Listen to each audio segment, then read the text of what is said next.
Welcome to another episode of the RASCANU Show. Mitch Reiss is with us today. How are you, Mitch? I'm doing great. How are you? Doing well, doing Yeah. well. Well, Mitch, we're here at the Hive, which is a co-working space located around Yonge and Eglinton in Toronto. Can you tell us a little bit about your journey up until the point where you are right now, community manager at the Hive? So, over the years, I've just done many different roles. Like I studied business, studied hospitality, always loved people, always loved community, like both volunteer and work-wise, always focused on stuff with people. And then a few years before I started looking into the co-working industries, trying to see what this is about, maybe applied for a few jobs here and there. And then COVID happened, job change happened, and I came across Charlotte Kirby, who's the founder of the Village Hive brand. Her, myself, and the owner, we met and we hit it off right away. And then that started the last 3-year journey into deep dive into co-working and helping to build and grow the Village Hive, Eglinton specifically. Okay, that's cool. Are there any learnings that you think the Hive has taken? Because I know it's in a few different locations. Were there specific learnings that cross-pollinated and ended up being leveraged in this specific location that maybe there were things that they were not aware of previously? So what I will say is like the first location started about 7 years ago in Markham. Just Charlotte started out of a need for just getting out of the house in the most pure sense. And then about 6 months before we opened, the North York location opened, and then us. And like all three locations are very unique and very specific. But what I'll say the most of the Midtown location, what the other two have been able to bring from it, is largely the aspect of the diversity of the clientele. Mine, unlike the other two, is very hyper local, hyper focused. Our Duncan Mill location is a little bit nice because it's just off of the highway, and Markham is a lot more people were suburban, so they would travel or drive in from different areas. But the Eglinton location is hyper focused, hyper local on the Eglinton, Yonge and Eglinton area, Midtown area. Yeah. Okay, very interesting. And when it comes to the co-working space industry itself, and how people end up navigating to working out of co-working space. My personal experience, I've worked out of a co-working space in the past, and I found it to be really helpful. It did occur during the pandemic where I was going crazy working from home, and I just needed social interaction, and I ended up finding the closest co-working space, joined it, and I was there for about a year, and it was a great experience. How do you find that people end up navigating to the Hive here at Yonge and Eglinton? What are the things that they're looking for? Are they general entrepreneurs, or are they staff who work for different companies? They have the option to work from home. They choose to work out of the Hive. What's the pathway to the Hive from your point of view? I mean, first I'll say you hit the nail on the head with like majority of our members are here because they're tired from working from home. They're tired of those four walls around them. They're tired of the social isolation. Like we launched mid-pandemic. It was still the first 6 months here. Yeah. It was me and maybe the occasional other person while we were just building, figuring out, establishing pricing, establishing all of that. It was pretty much just me here the majority of the time. But then slowly, as the pandemic progressed, people started emerging. And it's the same story you're saying. It's, I don't want to work from home. And what I like to say is, it's people who want to escape either loneliness, isolation, their partners, their children, their pets, being able to be in an environment where they can focus, but also an environment that has the social aspect, either people in the same industry, people doing in similar industries, different industries, people from same cultures, just really a place to escape home, escape the four walls of home, and to create the separation from their work and work-life balance is the biggest thing. In regards to who we have, my space specifically, Eglinton, I think is more focused, a lot of consultants, a lot of tech consultants, a few marketing professionals that work for US companies, but it's largely focused on individuals who live in the Midtown area that need a place to work. Yeah. we're slowly finding a little bit more teams that end up here just by choice, not by the not a top-down decision, but very much a bottom-up decision. Want to come in to have a place to work together, to collaborate, as well as we have a few of our offices. We'll have one person in the office, occasional second or third, but then every few months, every few weeks, they'll have a team meeting within the space. They'll book out one of our boardrooms, they'll book out a big boardroom, a small boardroom, or just people coming and just co-working within the space from the team to bring people together. I noticed that there's also an emphasis on health-related services. Are you able to speak a little bit about that and the expansion that you're pursuing on that front? So definitely right from day one, because of the reason why we exist largely stems from mental health, wanting people to get rid of the isolation, to get rid of the feeling of loneliness, the feeling of not interacting with anybody. The pandemic really brought to light the detrimental effect of isolation, of loneliness, of not having even someone to walk past the street and smile at if you're not leaving your house. Yeah.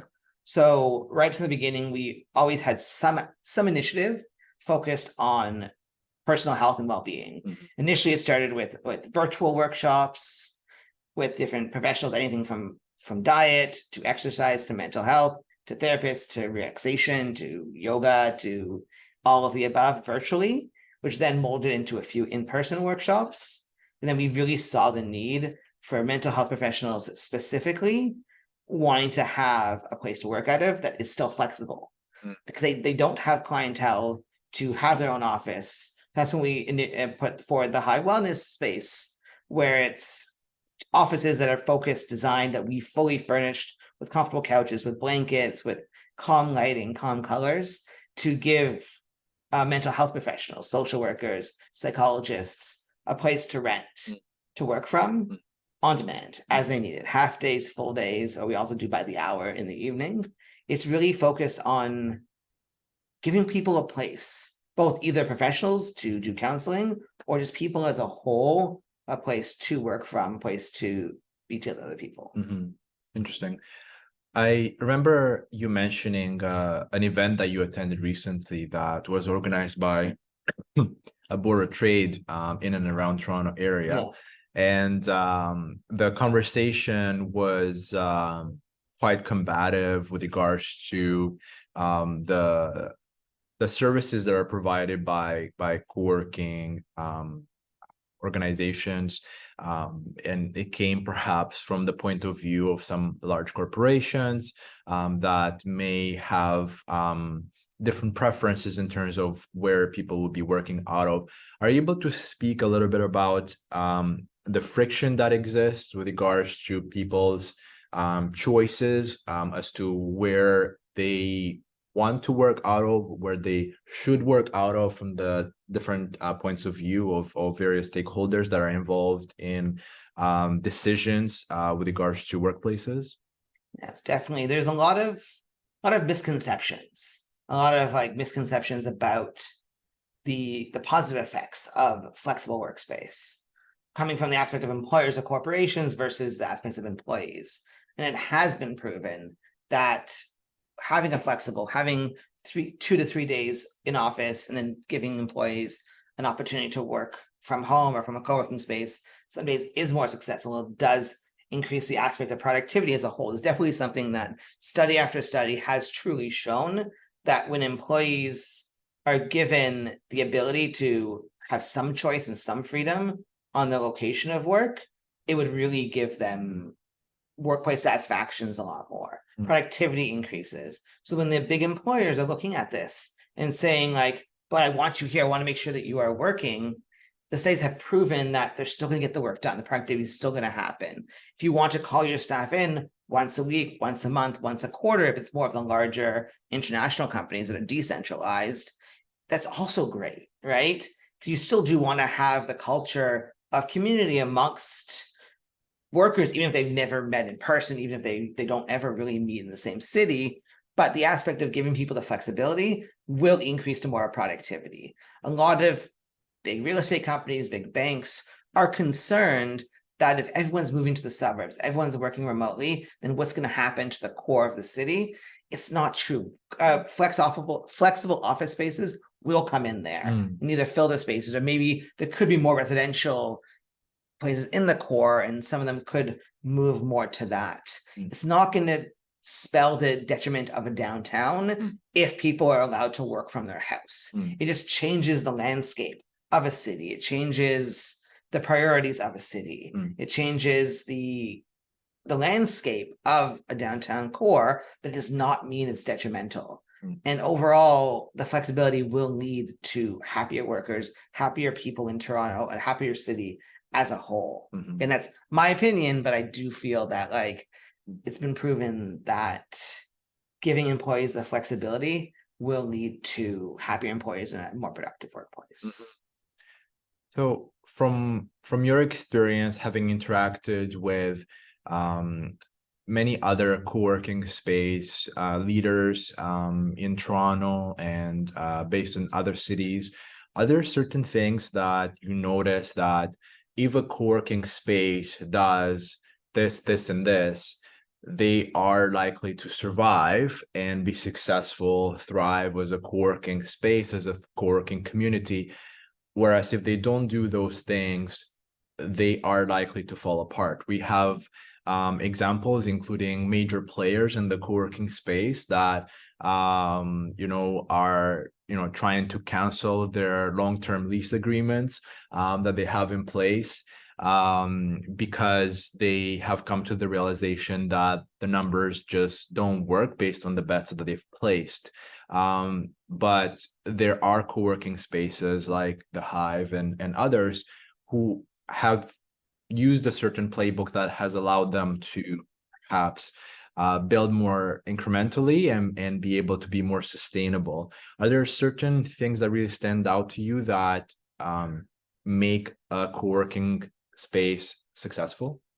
I mean, firstly, it's tricky to compare small co-working spaces to large multinational corporations as a whole. Yeah. Right. But the biggest thing that will succeed, that will spell success for the little guys, like for the smaller spaces, and like to compare what you get from coming from a location like the Hive or one of the like probably hundreds of other small spaces like us located across North America and ones that I've interacted with even in Europe and Asia that we've on calls we've all spoken about, is the aspect of community. What separates someone like us from a big player is really the aspect of community. The aspect that you come into a space, you can connect to people who want to be there, who are looking to meet new people. A space that puts priority on having not less employees in a space, but to having potentially more employees in a space, more community-driven individuals, people to drive and build and strengthen the community within the ecosphere of the co-working space versus someone who is just there to let you in and say, hey, now enjoy your office, enjoy your desk. And if you want coffee, hey, it's over there, versus someone who's like, hey, what type of coffee do you like? You prefer this one over that one? Oh, you want to try some flavored coffees? Okay, cool. Next time I order, I'll get some flavored coffees. Or what granola bar do you like? That's the difference you get from coming to a small local co-working space, a small independently operated, community-driven, people-driven, people-focused space versus a large multinational corporation, which there's many out there that are doing great, but their priorities on the people are not the same as what you get with a space like the Village Hive. Okay. Yeah, that's definitely very interesting. Okay, well, here's one way of kind of summing up our conversation. If you had the opportunity to